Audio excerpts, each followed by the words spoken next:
De veces no es fácil interpretar los mandados de la soberanía popular.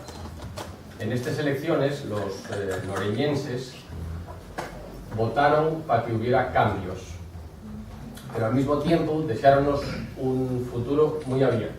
No nos votaron clara y inequívocamente qué tipo de cambios querían.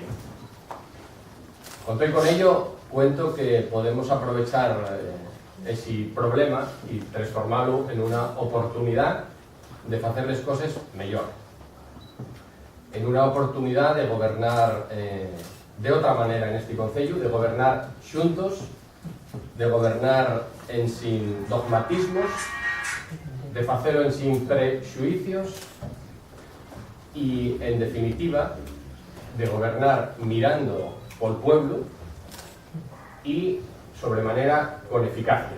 Prestaríame simplemente que en estos 4 años fuéramos quien hay. Nada más y muchas gracias.